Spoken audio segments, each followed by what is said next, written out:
Μόνο και μόνο γι' αυτό ένα κυριότερο να πω. Αγαπητέ Γιάννη, Γενική Γραμματέα της μεγάλης οικογένειας των Ανεξαρτήτων Ελλήνων, σε ευχαριστώ θερμά για τα καλά σου λόγια. Να ξέρεις ότι από όλους σας παίρνω δύναμη και σε όλους σας έχω την υποχρέωση να εκφράσω μέσα σε αυτό το χώρο αυτή την ιστορική στιγμή για μας, του τρίτου τακτικού μας συνεδρίου, ένα μεγάλο ευχαριστώ. Ένα μεγάλο ευχαριστώ από την καρδιά, ένα μεγάλο ευχαριστώ από την ψυχή μου για τον έντιμο και ηθικό αγώνα που δίνετε, που δίνουν όλοι μας.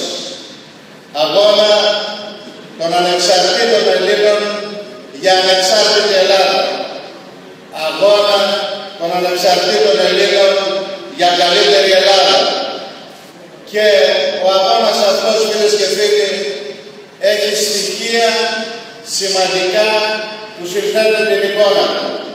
Στοιχεία όπως αυτό του πολιτικού πολιτισμού που εμείς διδάσκουμε και κάποιοι άλλοι το χαρακτηρίζουν εντός εισαγωγικών, προσπαθώντας να διακομωδήσουν τον εναγκαλισμό του πάνω του καμένου του ηγέτη μας και του Αλέξη του Τσίπρα, όταν η λαϊκή εκδημιουργία έδωσε στο παλιό την κατεύθυνση που έπρεπε να πάρει για να μείνει στο παρελθόν, και σε εμάς το λέω την ευθύνη της διακυβέρνησης. Την ευθύνη που μέσα από αυτόν τον αγώνα καθημερινά διαγράφεται, περιγράφεται, αξιολογείται και κρινόμεθα όλοι από το αποτέλεσμά μας. Και πράγματι διδάσκουμε τον πολιτικό πολιτισμό, γιατί όλα εκείνα που μας χώριζαν τα παρακάμψαμε, τα διώξαμε από μπροστά μας και σταθήκαμε και σε εκείνα που μας ενώνουν. Γνωρίζουμε τις πολιτικές διαφορές, τις κομματικές διαφορές και βάσει της δικής μας ιδεολογίας που έχουμε με το ΣΥΡΙΖΑ. Αυτό όμως δεν μας εμποδίζει να είμαστε μαζί, γιατί αυτό αποζητά όλας και η Ελληνίδα σήμερα. Αλλά δεν μας εμποδίσει στη βάση των γνώσεων που έχουμε να διαμορφώνουμε άποψη, γιατί ξέρουμε ότι η γνώση είναι δύναμη και να λέμε σε εκείνους που σήμερα προσπαθούν μέσα από μια σπήρα τακτική πολιτική να διαμορφώσουν ένα ερωτηματικό στην κοινωνία. Ποιοι είμαστε, τι είμαστε.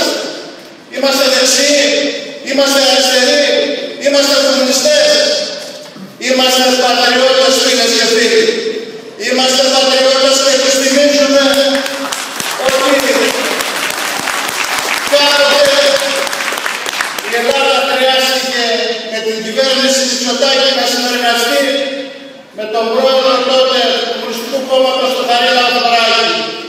Θέλουν να συγκρίνουν εκείνη την εποχή με τη σημερινή για να πούν ποιοι είμαστε εμείς, ή μήπως θέλουν να συγκρίνουν την προηγούμενη, την πρόσφατη εποχή που έγινε το σύμφωνα με το Πασόκ και τη Νέα Δημοκρατία, με εκείνο που εκείνοι αποκαλέσαν Σταρδένα, του απέδιδαν τη γεννησιουργού αιτία της κατάδειας τώρα την χώρα που άφησαν τη σκελετωμένη ελληνική, και έρχονται να κρίνουν σήμερα εμάς.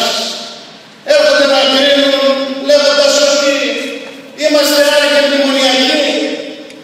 Είμαστε μνημονιακοί. Λοιπόν, δεν είμαστε μνημονιακοί. Δεν είμαστε μνημονιακοί, διότι τη Δανειακή Σύμβαση που υπογράψαμε δεν την υπογράψαμε για να διαχειριστούμε μέσα σε μια πολιτική την οποία χαράξαμε τον απάνθρωπο σκληρό και μεγάλο όγκο μέτρων μνημονιακών που μας έδωσαν. Την υπογράψαμε για να πληρώσουμε τα δάνεια που κληρονομήσαμε από τα προηγούμενα δικά τους μνημόνια. Και επειδή εμείς δεν κάτσαμε ποτέ στα 4 παρά μόνο εκείνοι, δηλώνουμε και σήμερα ότι είμαστε όλοι και το δάνειο στα 2, όχι στα 4. Και το έργο μας, το έργο των ανεξαρτήτων Ελλήνων, καθημερινά προβάλλεται και πρέπει να προβάλλεται. Καθημερινά είναι το έργο το οποίο ο ηγέτης μας, υπό την πεφωτισμένη ηγεσία του, υπηρετούμε τις αρχές και τις αξίες, την πολιτική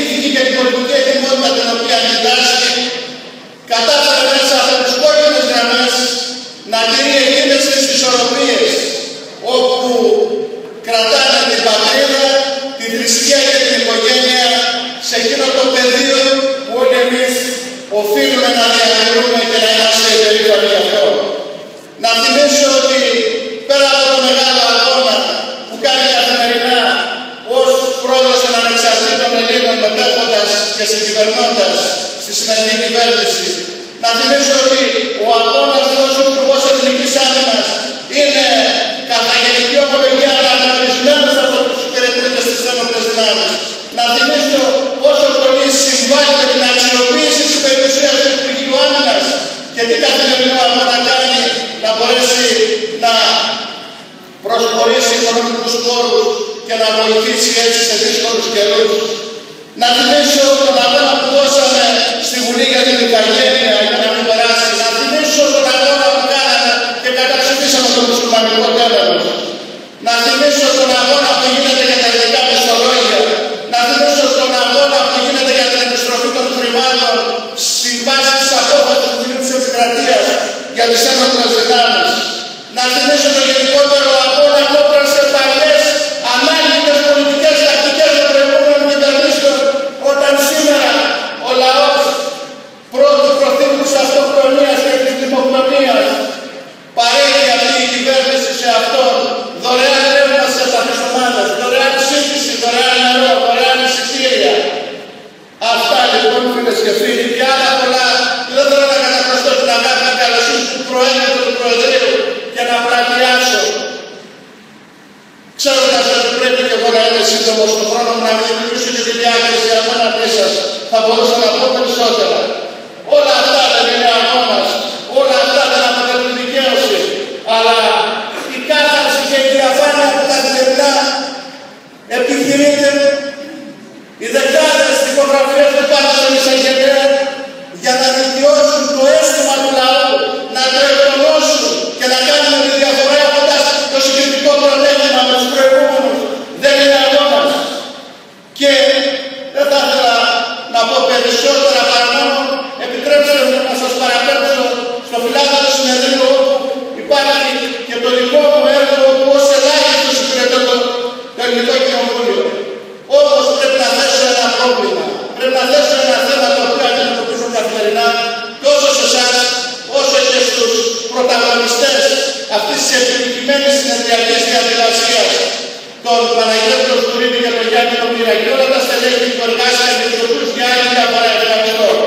Το θέμα του προβλήματος της προβολής μας, της προβολής του έργου μας. Φίλες και φίλοι, έχουμε πρόβλημα στο να προβάλλουμε το έργο. Θα σας ρωτήσω τρία πράγματα. Γνωρίζετε ότι η δυναμική των ΑΝΕΛ, όπως εγώ ελάχιστα ξέρω την εντολή από τον Πρόεδρο, κατά τη διαδικασία του κοινοβουλευτικού επίπεδου, κατά τα άλλα έργο μου, να διεξάγω μέσα από επίκαιρες ερωτήσεις. Γνωρίζετε ότι καταφέραμε να καταργήσουμε το φόρο πολυτελείας, αφού έγινε δεκτή η επίκαιρη ερωτήση προς τον αρμόδιο υπουργό από τα μεγάλα πληθυσμό αυτοκίνητα του Πολυτέχνου. Το ξέρετε, δεν το ξέρετε. Γιατί δεν έχει υλοποιηθεί.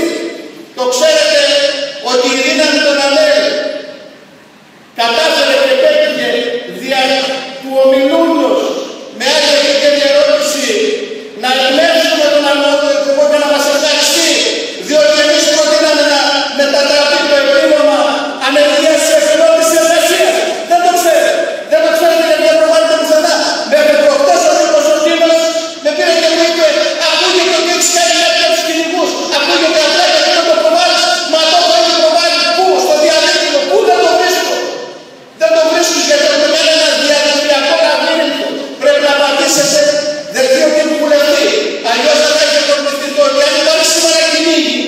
Εάν αυτός ο τρόπος ζωής του κυνηγού της μεγάλης χριστιανικής ομάδας ανά την Ελλάδα των 500.000 οφείλεται στους ΑΝΕΛ και στον Ομιλούντα, όπου προκαλέσαμε την απόφαση του Αρχόντου Υπουργού να βγάλει την δικαστική απόφαση και σήμερα αυτοί οι άνθρωποι να μπορούν να ασκούν αυτό το άσχημα καθενέν τρόπο ζωής για άλλους ή σπορ για κάποιους άλλους.